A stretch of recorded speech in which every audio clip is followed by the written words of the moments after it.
It was 2 weeks after our mother died.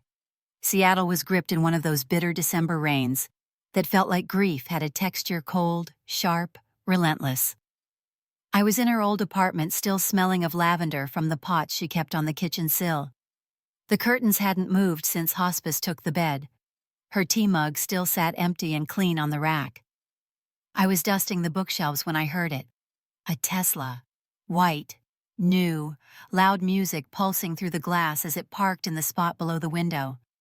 My sister stepped out like she was walking onto a runway, sunglasses, fresh blowout manicured hand, clicking the key fob. She didn't look up at the apartment where our mother used to sit by the window. Didn't look up at me. She was laughing into her phone as she opened the trunk to pull out shopping bags. Gucci. Sephora. Something monogrammed. I didn't go down to greet her. I sat at the table, Mom's table, and opened the last envelope from the lawyer. It was thick. Heavy. The kind of envelope you open slowly like it might bleed. Inside was the final statement. The will. The inheritance. $100,000, $1,000. But not to us. Not split. Not discussed. The money had been wired entirely into Lily's account. My sister's. There was a note attached, something about trusting her to make the right decisions. No mention of me. I read it twice. Then again. Then I just stared. My coffee had gone cold. Outside, Lily revved the Tesla. She was singing now, something upbeat, something careless. And for a second, fleeting second, I thought maybe I imagined the funeral 2 weeks ago. Maybe the grave, the sobs, the black dress. Maybe none of it had happened. Because she looked untouched, unbothered, as if there had never been a death. My name is Hannah. I'm 32. I work in IT, quiet, stable, mostly behind the scenes. I fix problems before anyone notices they exist. People like me don't draw attention. We're the ones who carry the weight of systems that others assume just work. My younger sister Lily is 26. She's in PR at a startup that thinks it's changing the world because they redesigned a water bottle. She wears sharp blazers with shoulder pads, drinks matcha from branded tumblers, and posts filtered photos of herself under fake neon signs that say things like, "Boss babe," or "Make it happen." If you saw the two of us in a room, you'd know exactly who got the camera's attention first. Growing up, Lily was always the shiny one. The one who got picked to hand out the programs at church, who got the solo in the school play even when she couldn't hold a note. She had this way of taking up space that made people think she was special. And maybe she was. Mom always said she had star power. I was the quiet one. The one who didn't need as much. That was the phrase they used when they forgot something again. You're low-maintenance Han. You don't mind. Right, I minded. I minded when my birthday landed during final exams every single year, and Mom would sigh and say, "We'll do something next weekend, okay?"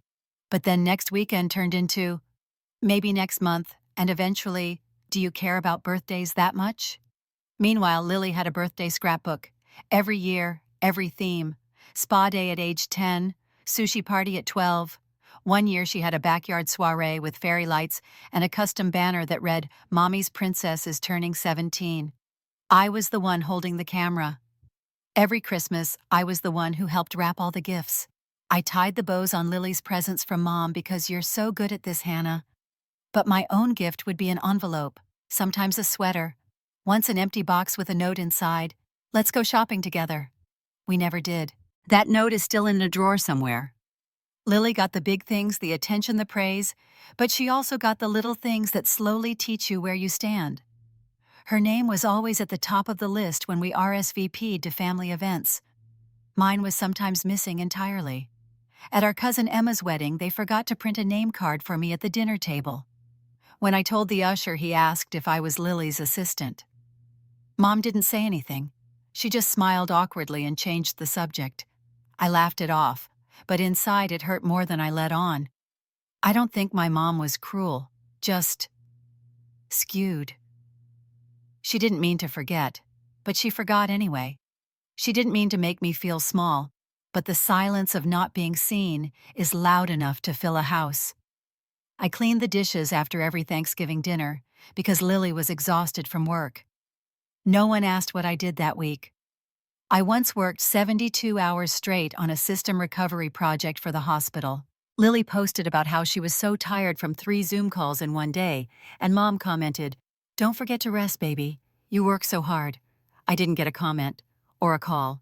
At Easter, Lily would show up late in a pastel dress, and Mom would beam like she'd seen a miracle. I could already be there setting the table, arranging the deviled eggs, and she'd barely look up. I started keeping track. It was petty, maybe, but I made a note every time she forgot me, every time she said girls and meant only Lily, every time she said, "Let's do something this weekend," and then chose brunch with her book club instead. Every time she posted a picture of just the two of them with the caption, "My whole world." I was not part of that world. Once I got her a Mother's Day necklace engraved with the word grace. She loved it. Told Lily she couldn't believe how thoughtful she was. Lily hadn't even signed the card. We stopped doing family photos around the time I turned 25, but every now and then someone would post an old one and I'd remember. I was always slightly off to the side. Lily is in the center. Mom's arm around her waist. Mine is hanging at my side. The truth is, you don't always see the cracks as they form. You just feel the cold draft they let in. By the time we were adults, it was muscle memory. She took the front seat. I took the back. She spoke, and I waited. She showed up late, and I adjusted. She forgot my birthday 3 years in a row, and when I said something, she laughed. "Oh, come on, Han. It's just a date." She had no idea how many times I had remembered hers. I even baked the cake once. No one knew. I wasn't jealous of Lily's sparkle. I just wanted to be seen without having to catch fire. Being loud shouldn't be the price of being loved. I wanted someone to notice the quiet things, like how I stayed, how I answered the late-night calls, how I helped when Mom had her first fall and then the second, how I was the one who researched medications, who handled the paperwork, who visited every Saturday like a religion while Lily texted from wine bars and claimed she was so emotionally drained. So no, I didn't explode when I saw the inheritance letter.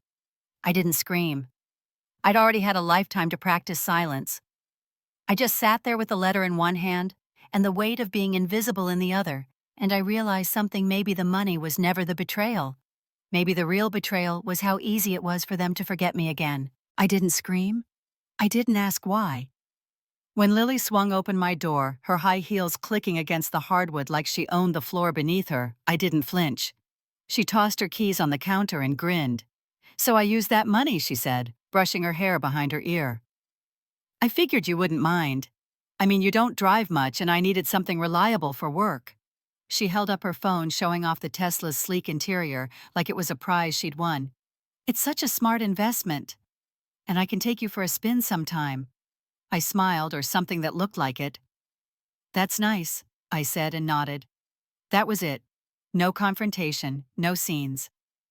I let her talk, let her believe that I was still playing the same role I always had: the quiet sister, the safe one, the one who let things go. But something had shifted, not just inside me, but around me. The room felt colder, still, as if the world had exhaled and was now watching, waiting for what I'd do next. That night, after she left, her perfume still lingering in the air like arrogance, I opened my laptop. The screen glowed softly in the dark. I didn't go to social media. I didn't text a friend. I opened my archived emails and typed a name into the search bar: Daniel Rhodes. He was the CEO of a rapidly scaling AI startup, young for a CEO, bold, always on the edge of the next thing. We'd met 2 years ago when their servers went down during a product launch and their in-house IT team couldn't fix it. I wasn't even the lead on the project, just the one who stayed late enough to dig into the problem. He emailed me at midnight. "You saved us. If you ever want to make a move, call me." I never did. Until now. My fingers hovered over the keyboard for a moment. Then I typed, "Hi, Daniel. I've been thinking about that offer. Would you still take a call?" I hit send. Then I waited. Not nervously, not hopefully, just still, like pulling the pin from a grenade and holding it steady. He replied 10 minutes later. The next afternoon I took a walk, not because I needed fresh air, but because I needed the rhythm of footsteps on pavement to keep myself grounded. We spoke on the phone for 20 minutes. Daniel didn't waste time. "Are you looking to come on board?" he asked. I paused. "No." Not exactly. I'm looking to invest. A beat. Then, okay, tell me more. He remembered the problem I solved. He remembered that I never asked for recognition. He also remembered Lily. She's in PR, right? He asked carefully. Yes, I said. She's part of the team, at least for now. I didn't need revenge. I needed a position. Daniel didn't blink. He sent me numbers, reports decks, and shareholder breakdowns. I read them all in silence over the next few nights. I drank tea instead of wine. I didn't speak about it to anyone. I didn't tell Lily I'd seen her Instagram post. Some girls inherit beauty, some inherit taste, with a shot of her red Tesla and a caption that felt like a slap. I didn't tell her I knew she'd added it to the company's press account, labeling it as a mobile asset for media events. She was smart, entitled, dangerous only because no one had ever told her no. Until now. A week later, I sat in a corner booth at a cafe with a woman named Eliza. She ran a private fund that specialized in minority tech acquisitions. We'd met once briefly at a security conference. She barely remembered me. But when I told her I had capital and leverage, she paid attention. I handed her a folder my own research annotated in quiet blue ink. She flipped through it slowly, then looked up. You're not just investing, she said. You're moving. I nodded. We signed papers 3 days later. Through her firm, I acquired a controlling share in the company. Not a hostile takeover, not a headline, just a quiet reshuffling of hands. I became what Lily had always wanted to be: indispensable but invisible, in the way that mattered most: power without noise. On Friday morning, I walked into the building where Lily worked. She didn't know I was coming. I didn't wear anything loud, just a black blouse and dark jeans. My badge was temporary, but my name on the paperwork wasn't. I passed her in the lobby. She didn't even look up. I met Daniel and the board on the 7th floor. The room was glass-walled, filled with whiteboards and soft clicks from laptops. The meeting wasn't long. A few introductions, a nod from legal, an offer to draft a memo. When they asked how I'd like to proceed with staff restructuring, I said one word quietly. I didn't want a scene. I wanted time. Lily would find out. Maybe not today, maybe next week. When her emails started bouncing. When her access was shifted. When her team started reporting somewhere else. When her department got folded under new strategic development. She'd come looking for answers. And I'd be there. Not angry, not gloating. Just prepared. 3 weeks later, I sat in a glass conference room on the 32nd floor of a building that overlooked the bay. It was sterile and expensive. Chrome accents filtered water in tall glass carafes and views that made people feel powerful. The room buzzed with quiet tension. I wasn't listed on the official invite. I didn't use my real name. The name on the paperwork was a holding company registered in Delaware. Faceless, anonymous, deliberate. It was the name I had used to buy a controlling interest in the startup my sister worked at. The deal wasn't loud. No press release, no champagne. It moved through with surgical precision: 3 phone calls, a weekend of negotiations, and 4 signatures. It didn't require a full acquisition, just enough to hold the wheel, just enough to redirect the current without anyone noticing the undertow. I didn't want ownership. I wanted leverage, specifically control of public strategy, and the authority to restructure its narrative engine, what they called PR. I had learned years ago in IT that whoever controls the communication pipeline controls the company's soul. It wasn't code that ran a business, it was perception. And perception could be rewritten with just a shift in tone. I wasn't just coming for the division, I was coming for the story. 1 week later, the company announced an all-hands meeting. Strategic Partnership revealed the memo said, mandatory attendance, all departments. They booked a sleek auditorium 2 blocks from the office, black stage, theater lights, branded backdrop. Lily was there, early of course, sitting in the front row, legs crossed, notebook, open, her signature gel pen already clicking. She wore a blazer in a shade of red that made her stand out. She always knew where the cameras would point. She leaned toward her colleague, whispered something, and smiled wide enough to show teeth. She had no idea. I stood backstage with a clipboard in hand, flanked by two legal reps and a communications director who kept calling me ma'am even though we were close in age. A tech assistant handed me a mic pack. "We'll cue you after the CFO wraps," he said. I nodded. The room was full, maybe 200 people murmuring, sipping company-branded coffee, wondering who the strategic partner was and whether this would lead to layoffs or promotions. Lily adjusted her seat again. Her phone lit up, probably a tweet draft or some clever caption about collaboration. She loved that word. The CFO gave a short speech, said something about innovation and cross-market synergy. It didn't matter. People were checking their watches. I could feel the collective fidgeting in the room, the anticipation, the slow shift from curiosity to boredom. Then the lights dimmed. The cue. I stepped onto the stage. No name announced, no slide. Just me, simple black dress hair pulled back, no jewelry. I walked to the center, waited for the light to settle, then looked straight ahead. For a moment, no one recognized me. Lily was looking down at her phone when I said, "Good morning." She glanced up. I watched it happen on her face, the first flicker of confusion, then the tightening around the eyes, the blink, and finally recognition. She sat up straighter, tilted her head. Her smile was gone. "I'll keep this brief," I said, my voice even. "I'm here representing Arcline Holdings, the firm that has recently taken a controlling stake in your company. Our focus in the immediate term is narrative alignment, external brand clarity, and structural efficiencies within public strategy." I didn't pause. I didn't smile. "Over the next few weeks, we'll be evaluating key personnel and communication roles and refining the company's media posture. If you are part of PR comms or investor relations, you'll receive direct contact from my team. Please respond promptly." A few heads turned in Lily's direction. She looked frozen. Her pen stopped clicking. This wasn't revenge. It was a revelation. I continued. "We're excited about what this company has built, but it's time to evolve. Stories have to grow, or they die." That was it. I stepped off the stage as quietly as I had entered. No applause, just silence. A few whispers. The CFO tried to make a joke as he returned to the mic, but it fell flat. I didn't look back. In the hallway, I handed my mic pack to the assistant and walked toward the elevator. A woman from HR caught up with me. "Was that the new head of PR?" she whispered, nodding toward the stage. I smiled without answering. Outside, the sky had shifted from gray to blue, unexpected, like Seattle had chosen that moment to cooperate. I stood at the corner watching people flood out of the auditorium.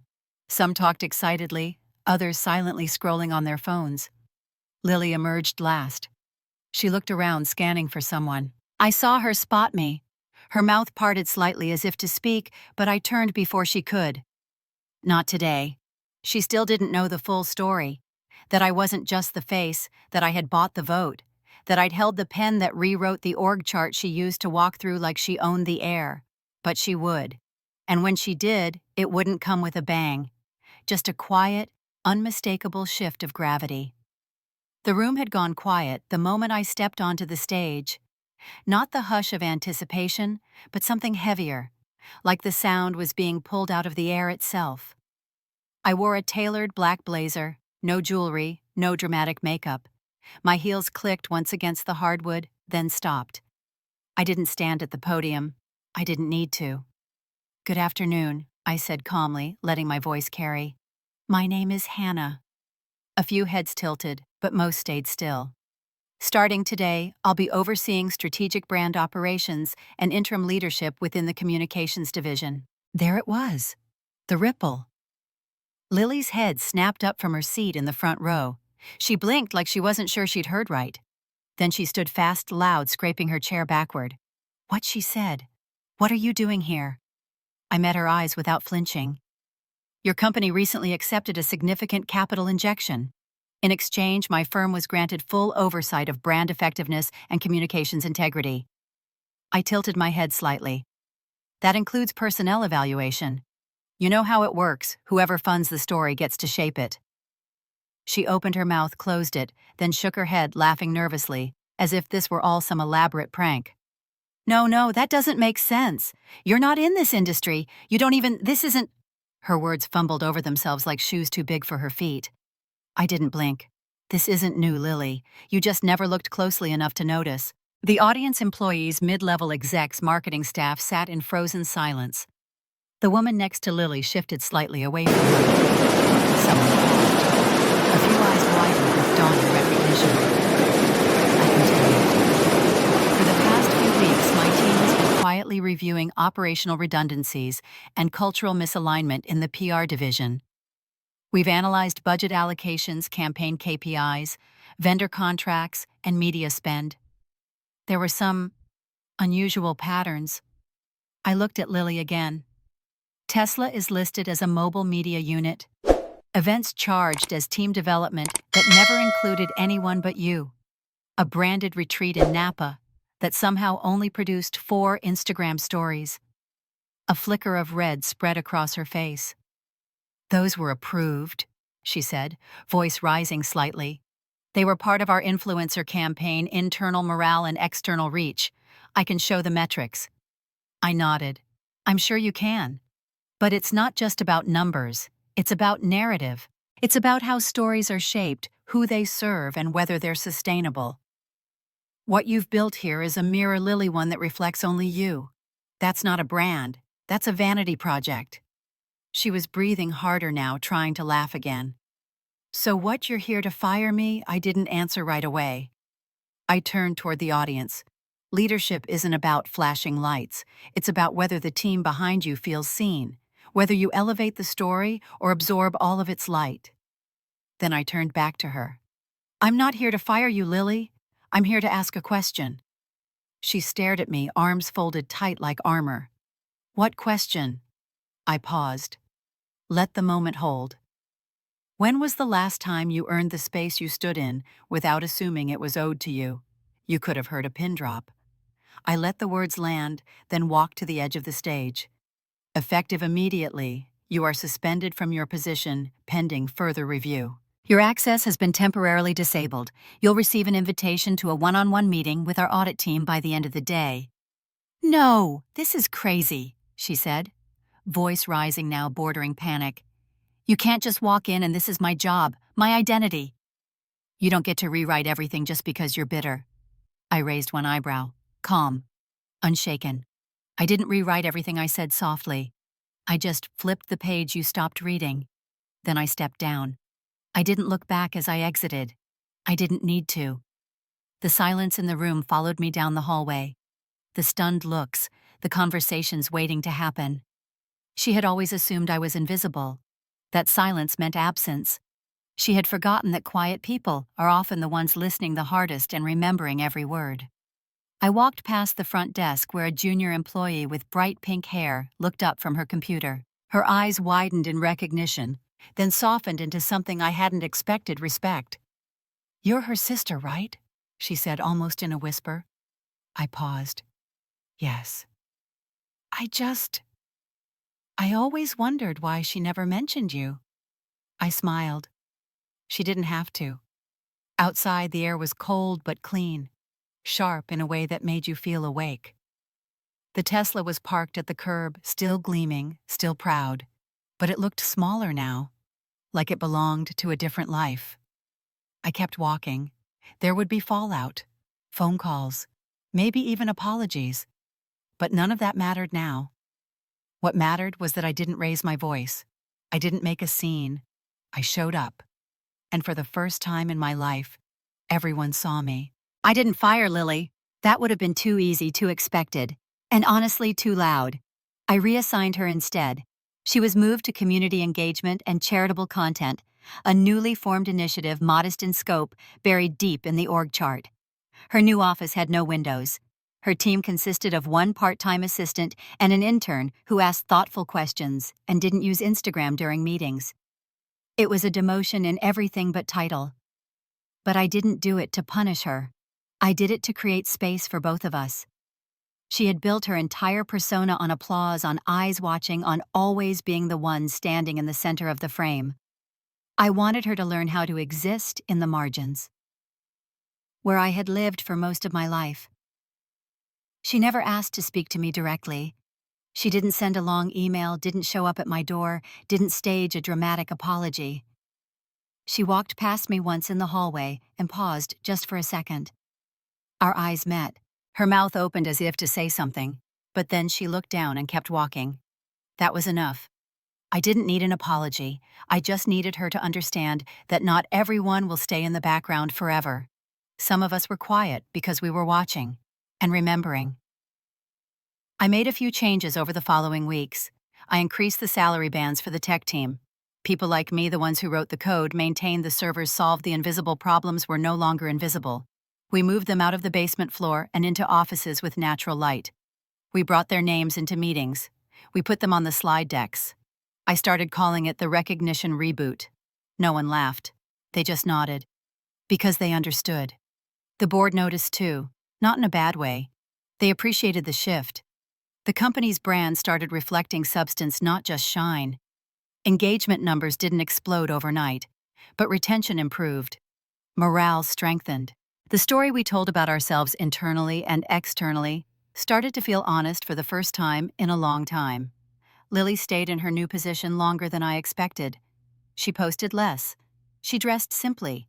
Once I walked past her office and saw her showing the intern how to write a grant application for a local food bank. She looked tired, not defeated, just real. I didn't interrupt. I didn't need to.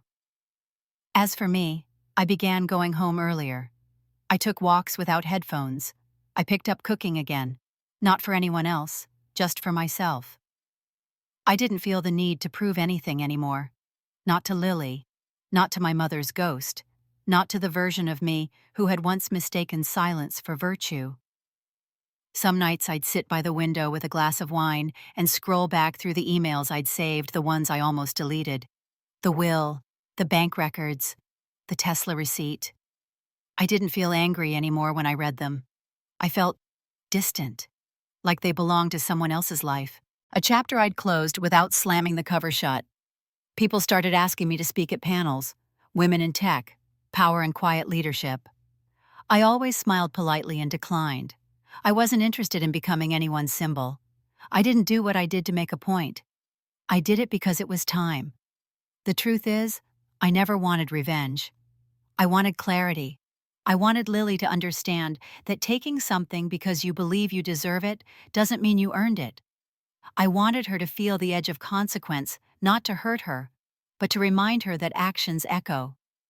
I think in her way, she got it. One afternoon, a junior analyst left a sticky note on my desk. It just said, "Thanks for making space for people like me." I stared at it longer than I care to admit, because that was the real win, not the board votes, not the restructuring, not even the inheritance reclaimed through presence. The real victory was no longer having to explain myself. I didn't rise, I just stood, and that was enough.